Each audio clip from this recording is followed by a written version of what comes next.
everybody and welcome to the channel. In today's video we're going to be checking out the newly released Transformers Premium Finish Takara exclusive Transformers War for Cybertron Voyager class Siege Optimus Prime. This is one of the first figures in this new line, and to be honest with you, I'm actually pretty excited for it. This reminds me of some of the older days where Takara would essentially repaint everything that Hasbro would put out, and 9 times out of 10 it would look 10 times better than the actual mass-produced version by Hasbro. So potentially incredibly exciting times ahead. There are so many War for Cybertron figures and Studio Series figures that I know are in a desperate need of a repaint, and if they turn out half as good here as Optimus Prime, then we're definitely in for a treat. Now this is in fact the Netflix accurate version. I don't believe we've actually gotten a 100% accurate version of Siege Prime from Hasbro or Takara until now. I know we did get the Earthrise Optimus Prime with the green tinted windows, but we never actually got how he appeared in the show, that being in his Siege form. Now as we take a look here at the box, you can see very nicely done. This is in fact a Voyager class box, so it's a little bigger when in comparison to some of the other figures that we'll take a look at over on the channel, but we've got this really nice golden plaque here, the premium finish, great image of Optimus Prime in both robot as well as truck mode, looking fantastic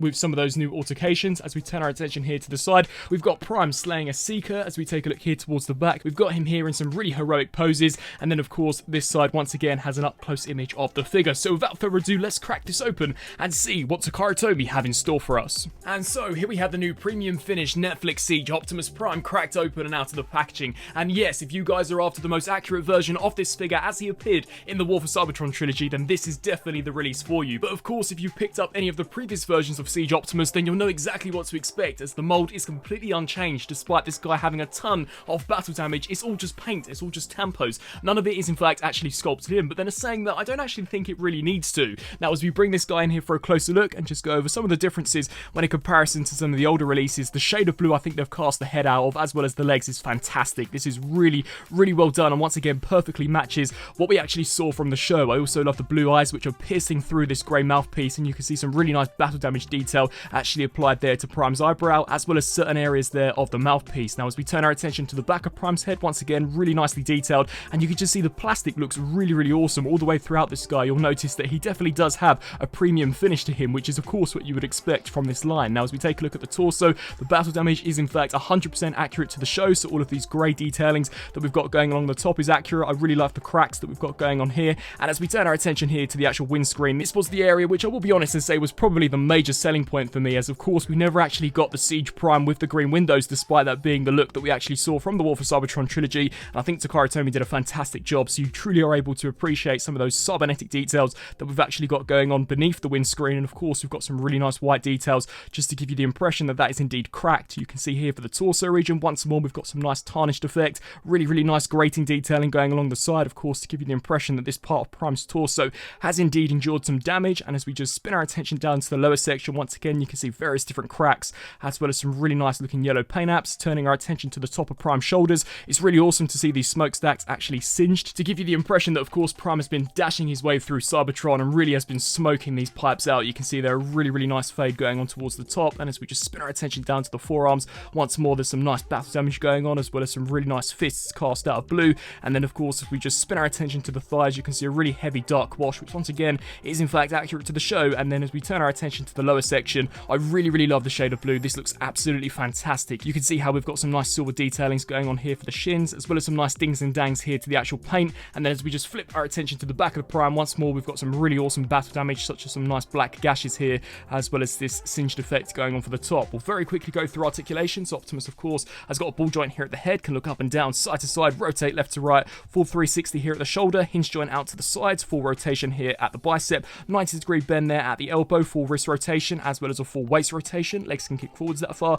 back that far, as well as out to the sides. We of course do get a thigh rotation, a rotation here just above the knee, as well as a way past 90-degree range of motion, which is fantastic at the knee. And then finally for the foot, this of course can rock side to side, revealing yet again some really nice sculpt work. So in regards to an actual mold itself, not only is it almost pixel accurate to what we actually saw from the show, but now this time done in this new premium finish, it really does look as if though it's leapt straight out the screen. And unlike the 3.0 version, this guy does in fact actually transform. Now in regards to accessories, we get packaged the exact same weapons that we saw on the initial release. So we've got of course Prime's Ion Blaster, just cast out of black plastic, nothing too special going on with this. It would have been nice if we could have gotten some silver tampos towards the barrel, once again much like the smokestacks, just to give you that impression that they are of course weathered and worn, and this can be inserted into either of the hands, so just peg that in there. And we also do get included Prime's battle axe, which has been painted really nice seamlessly, and I love the glossy black plastic that this entire region's been cast out of. You can see how that's got a really nice reflective tint, and of course we've got this darker grey highlight going on for the actual handle section, which too can be held in the figure's hand. Now you can transform this into a shield, so just compress these sections in, fold this up, and that is supposed to be the shield mode. Personally, I've never really liked this form, as I've always believed it to be a little small for Optimus, especially to use in combat, but of course is something that you can do if you so desire. And so without further ado, let's bring in some other Optimus Prime comparisons to really see how this premium finish figure fares amongst the mass-produced version. So here on the right, we've got the standard Hasbro Siege Prime compared next to, of course, on the left, the Takara OPTIMUS release, and at least in my personal opinion, you're able to tell straight away as to which one is supposed to be the premium finish. I just think it really comes down to that shade of blue. In my opinion, the original Siege version gives off an incredibly cheap, almost KO feel, especially when put next to this guy, as it really should, considering this does in fact cost, I believe, £10 more than this figure does at retail. Now, as we just bring them in here for a closer look, you can see the actual mold itself is completely unchanged. So once again, for those of you who aren't all that into repaints and you're not that fussed about the colour, then really I would just recommend sticking to your original Siege Prime. But you can see the battle damage has just been applied a lot more sparingly on this guy, of course, to resemble what we saw on the show, whereas it seems as if though Hasbro are having a field day here with the original release. So you can see how it's been splattered across the actual shoulders, splattered across the forearms, and of course those thighs look absolutely terrible in my opinion. Now, for some strange reason, they decided to completely leave the shins as well as the feet bland, whereas on this guy they are in fact actually painted once again to match how he appeared on the show. And then as we just spin our attention here to the back of Prime, you can see no paint going on at all, whereas this guy we once again do in fact get some nice battle damage. And I also believe that the new premium finish has a much better looking face sculpt when in comparison to the face sculpt that came standard for this one. So once again, it's really going to come down to personal preference as to whether or not you guys actually care that much about this particular incarnation of Prime. I know that he definitely wasn't to everybody's taste, and considering this premium finish is a little more expensive when in comparison to the Siege figure, I can't necessarily say that I can see a lot of people actually picking this up. But if you are after the most accurate version of Siege and Netflix Prime that can in fact transform, then the premium finish is definitely the way to go. And just for the fun of it, here we've got Siege Prime compared, of course, next to the Nemesis Prime, which I believe was in fact a Netflix release. So turning to transformation here for Prime, of course, I've already showcased this on the channel, but there are in fact actually some refinements made to this figure, of which are a drastic improvement when in comparison to the Siege version, and it's most noticeably that they have in fact actually incorporated soft ratchet joints into certain aspects. And of course, for those of you who have never picked this mold up, I will of course showcase the transformation for you guys as well. So to begin with, what I like to do is come here to the forearms, just take these panels, hinge those here to the side, so lift this up, rotate this here to the side. We can then come here to the feet, just collapse these toes and the heel spur in upon themselves, take these sections here above the knees and just fold those in just like so. We can then rotate here just above the actual knee joint, take this section, compress this in, and this is in fact an area of which is indeed actually ratcheted now, when on the original version it was just a mere pin joint. So that's a really weird change. I'm not entirely sure as to why Takara did this, but it is definitely a welcome addition. We can then just hinge that out to the side, take the wheels, snap them there into place, of course come to this side and disengage this piece, so hinge that out to the sides, fold that panel in, take this, snap that into place, and then just port the legs together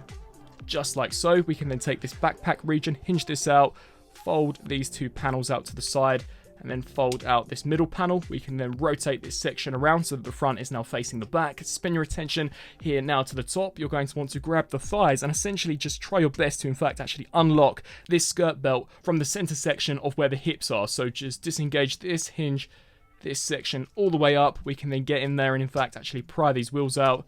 So just snap them down and hinge those just like so, so that they get out of the way. We can then turn our attention here to the upper section, fold the shoulders back, take the windscreen, pry that open, and then just compress Prime's head. We can then take this here, overlap this just like so. You'll then want to shoot the shoulders here to the back, bend at the elbow, and you can see that we do in fact get a tab there that will peg into this slot. So just align everything up appropriately until that does snap there into place. Spin your attention to this side and repeat the same process. Ensure that the wrist is in fact flush, so just hinge that there to the back, snap that arm into place, and then we can indeed just compress that panel like so. Come to this side and of course snap that there into place. We can then take this here, collapse that into place, lock that in, and then snap that in, compress the windscreen once again over this section, take these pieces here, snap them into place, take the wheels, clip them there into place, and then finally you can see that we've got a grey tab that should peg into a slot here on the side of the thigh. So just snap that there into place, and of course finally come here to this side and repeat the exact same process. And then we have the premium finish Netflix Siege Optimus Prime fully transformed up into his Cybertronian truck mode, and once again, much like the robot mode, really looking awesome. But as mentioned beforehand, if you own any previous version of this guy, such as the cel shaded version or the original Siege release, then honestly I don't really think the differences are going to warrant the additional £10 that Takara are charging for this premium finish release. But regardless, you can see in regards to the front of the truck, I think this looks fantastic, incredibly accurate to what little we did actually see of this in the show. Of course, Prime very rarely transform, which was a shame, but you can see some really nice green details going on for the front. I love the sculpt work here for the actual headlights as well as this grille piece, and also some very nice looking details. I do in fact actually love how the robot mode headlights shine throughout this piece, which was something that I'm only realizing on this release. I didn't notice that on the previous versions. You can see we've got some exhausts here at the front, of which I believe would in fact help Prime dash through Cybertron. And then as we just spin our attention here to the side, you can see some nice paintwork going on for the side windows. Of course, we've got some of those G1 traits, such as this white strip going along the side, really nice grey paint going on for this piece. And then as we just turn our attention to the back, you can see all of the wheels have been painted really nicely. The trailer hitch looks really clean, and then of course this side is exactly the same, just with the Autobot insignia, and he can in fact of course roll along the ground with absolute ease. So I believe that just about wraps it up here for Prime in vehicle mode. Let's of course bring out the retail version for a comparison, and then we'll wrap up the review for some final thoughts. So here for that very quick Cybertronian vehicle mode comparison, we've got the Takara version on the left and the retail version on the right. And at least here in vehicle mode, you would actually believe that the actual retail version would be the premium release, just simply down to the fact that we've got so much silver paint. But I can assure you that this version is in fact accurate to the show, as he didn't in fact actually have silver parts, and he did in fact actually have these almost lighter shades of grey pieces that we've got going on here. And this is really going to come down once again to personal preference as to whether or not you guys like accuracy from the show, or whether or not you do in fact actually like the lighter shade of colour that we've got going on with this version. To be honest with you, the actual changes here in vehicle mode are not as noticeable as they are in robot mode. It would of course just be the green colorization for the front section of the vehicle, but other than that, it's pretty much the same, other than of course a much darker muted color scheme going on here for the premium version. I actually really like that we've actually finally got this guy in the collection. It was a repaint that we really needed, so personally I'm actually quite sufficed with this. But once again, I'm not entirely convinced that this premium line is going to be for everyone. So, some final thoughts for the Takara Transformers Premium Finish Netflix Siege Optimus Prime. Overall, it's a pretty awesome figure. Of course, in regards to mold, you'll know exactly what to expect if you've picked up any of the previous versions produced by Hasbro. It is simply just the paint which differs, and to be honest with you, as I mentioned in the vehicle mode segment, this really was a repaint that we needed. We never actually got an accurate version of Optimus Prime based on the Netflix version with those green tinted windows until now, so I at least am really glad to actually own this guy in the collection. I believe the only version that we actually got which sort of resembled this was the Earthrise version, which just wasn't accurate at all, as Prime did in fact actually sport his Cybertronian look across the entire 3 chapters of the War for Cybertron line. So I really would love to know down in the comment section below on whether or not you guys believe that Takara's premium finish line is in fact an upgrade over the original release. Do you think there are enough differences in the paint as well as overall colour scheme to warrant an additional price hike, or are you more than sufficed with the regular retail release? I personally want more and glad to add this guy to the collection. I am however a little more excited for some of the future figures that they've got planned, and I'm also really intrigued to see as to where they could take this. There are so many Studio Series figures of which I think are in a dire need of a redeco, such as that Revenge of the Fallen Voyager Megatron as well as the Revenge of the Fallen Soundwave. Honestly, there are so many ugly grey characters in that line which really would benefit from having metallic silver paint, so definitely looking forward to seeing as to what other figures they do produce. I will in fact have a review up fairly shortly on the premium finish Volkswagen Bumblebee from the Bumblebee movie, so be sure to stay tuned for that. And once again, please feel free to let me know down in the comment section below on what you think of the figure, the premium finish line, as well as the review. As always, I thank you guys so much for watching, and until my next review, I'll see you then. Thanks for watching.